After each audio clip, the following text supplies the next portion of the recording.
So here's my wisdom with that situation, you guys. Here's what I've learned. One, God is merciful and God is gracious.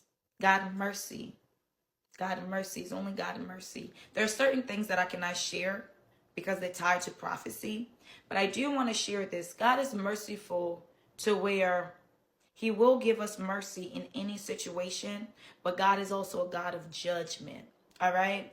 Even in that situation, as bad as it was, even though my intention was pure and I wanted to have a kid, and the abuse led me to make another decision, there was still judgment on me for that decision.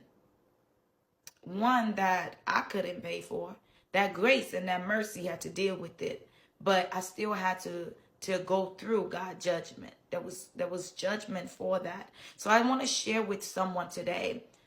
God will forgive you if you come to him and you repent. God will give you the grace to go through the process to be healed and delivered. God will also, he will make everything work for your good. He will. I promise you. But he will also judge you for your decision, whether it is abortion or not. But since we're speaking of abortion, I'm gonna stick to this topic. God's judgment wasn't based on, let me say this.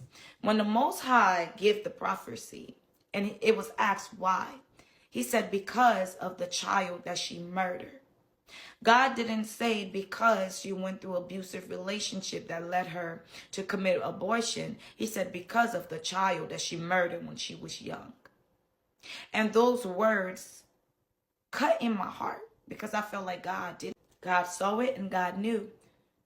But the mercy, the love and kindness of God, the grace of God does not override the judgment of God. So I had to face myself. I told you guys I was depressed. I had to face the fact that I hated myself for making that decision. Then I also had to face the wrath of God. Then I also had to go through the healing and deliverance process. It's like I was getting triple penalty for one sin that I committed, right? And I was young. I didn't have support system. So I did the best that I could, the best that I knew at the time. I did that. And the trauma did not take away God's judgment. The trauma did not.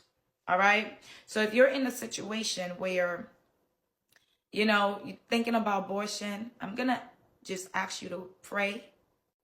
Seek the face of God, because when we lean onto our own understanding, it leads us into more sin, especially when we're in a situation that is causing us, that's not healthy, and it's causing us to make certain decisions.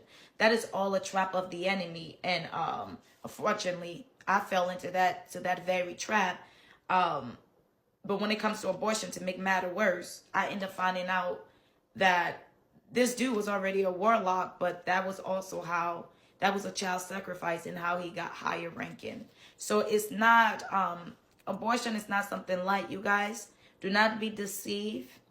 Do not be deceived by this world. If you are in a situation, no matter what it is, pray and seek God. If you have committed abortion, I'm sharing this with you to know there is grace, there is mercy. You may be dealing with the fact that you cannot forgive yourself, right? Go to God.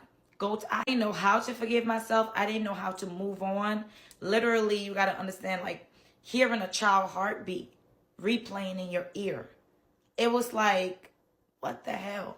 But it was replaying. That heartbeat was replaying in my ears. I kept the ultrasound picture. Y'all, mysteriously, I had a safe box. Everything was in my safe, but the ultrasound picture just disappeared.